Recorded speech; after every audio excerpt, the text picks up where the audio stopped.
Welcome to the Module 8 Team In-Service.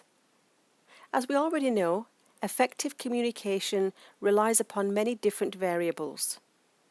In addition to the advanced communication strategies you have previously learned about, we must also consider the biases that come from learning within our own profession. Last week, jargon was the main focus, and in fact plays a large role in how we strategize effective communication between professions. As members of an interprofessional team, our goal is collaborative practice. Minimizing the use of misleading and confusing terms takes us to the next step of developing a common language. Taking the time to orient team members and all learners to each other's language is a fundamental step in building collaboration. Acknowledging differences in terminology works to break down the silos between professionals and begin to build bridges of shared experience and language. Creating practical initiatives will enhance role knowledge and build communication bridges between team members. Arranging regular team meetings will establish an expectation of routine team communication towards a specific goal. For example, patient care meetings where all team members have contributions to make. Formalizing team meetings is vital to efficient and effective functioning.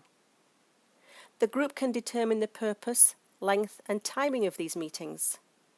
The ground rules should be determined by the group and reviewed periodically.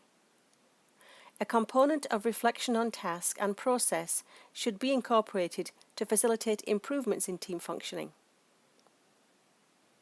Creating socializing opportunities builds and maintains relationships.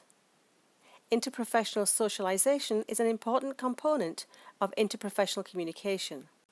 By arranging time for team members to socialize, personal relationships will begin to grow. A personal investment to the team will enhance collaboration by fostering trust and respect.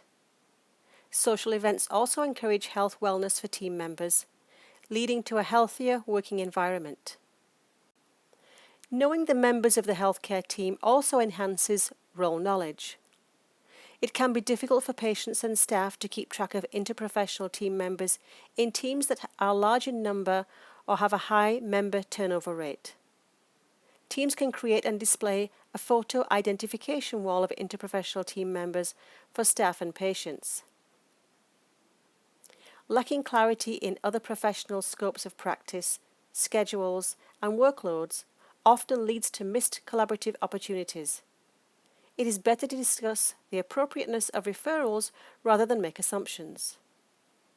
Create and distribute a master schedule with availability times and contact information for team members so that connecting with each other is easier to do. Shadowing a team member can be insightful in regards of scope, role, and role blurring. Taking the time to learn about another professional's role and responsibilities develops an opportunity to demonstrate value in another team member's contributions and worth. All team members can contribute to a method of formal and informal communication, such as a newsletter, bulletin board, or web page. This can facilitate dialogue, especially in large centres where there is loss of face-to-face communication. Communication tools are almost as varied as their users. Individuals have preferred methods of communication and preferred tools. Knowing what each person prefers enables more complete communication in a timely fashion. All of these communication tools are used in the practice setting to maximize the dissemination of information. Each setting utilizes the tool that works best for their team and the specific task. Each team may use some or all of those shown here. Which is your preferred method of communication? Meetings are either informal or formal. Informal meetings could be chance meetings in the hallway, brief conversations in between patient appointments, or chatting in the staff lounge. When team communication is limited to informal exchanges, there are many opportunities for missed or misinterpreted messages and neglected collaborative opportunities. Alternately, Holding regular formal communication sessions, such as weekly team meetings, ensures that all members are kept up to date on happenings in the healthcare centre and maximises the opportunity for synergistic collaboration. Formal communication can also take the form of access to comprehensive patient records for all team members and standardised message leaving or receiving methods that are secure and reliable. The S-bar communication tool was initially developed for nurse-to-doctor communication when the doctor was off-site. The tool has since evolved to become a useful interprofessional communication tool. It is used among team members to provide comprehensive and relevant data related to a specific patient family event or situation. For example, when referring a patient to a social worker, the social worker needs to know the situation or reason he or she should be involved. Background information gives data that may be relevant to the current situation or may impact treatments to be considered, and would also include any existing or potential patient or family supports. Assessment by the referring professional would include their insight or data gathered that might assist in determining the urgency of the referral. Recommendations are made by the referring professional to the social worker and may be as simple as recommending the patient be assessed by the social worker, and could include a suggestion for involvement of a more complex nature. It should also include other professionals the patient is being referred to for this situation. Documenting the communication exchange in the interprofessional progress notes allows for follow-up by other team members and maintains up-to-date team communication. Feedback in a team can confirm agreement, disagreement, or the need to discuss more. It can point out an observed error or performance problem. Feedback can celebrate a success or clarify to ensure understanding. It can state the consequences of someone's behaviour.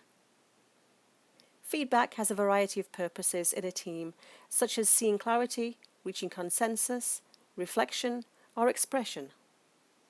Feedback can be positive, yet not necessarily constructive. Positive feedback affirms, reinforces, and encourages the continuation of an action or behaviour.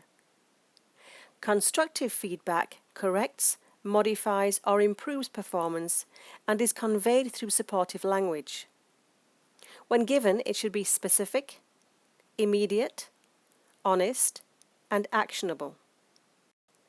Giving and receiving constructive feedback takes practice. Let's look at some tips that can help. When giving constructive feedback, keep your personal feelings under control. Feelings of frustration or anger will be evident in your tone of voice and body language and will undermine your message. Focus on the task or behaviour, not the person. Instead of saying, "You've made a mess of this documentation," say, "There were a number of spelling errors in your progress notes." Avoid personal comments. Focusing on who the person is, rather than what he or she did, turns constructive feedback into a negative personal attack. Saying, "You're such a loudmouth," implies that the behaviour was caused by a personal characteristic that can't be changed or improved.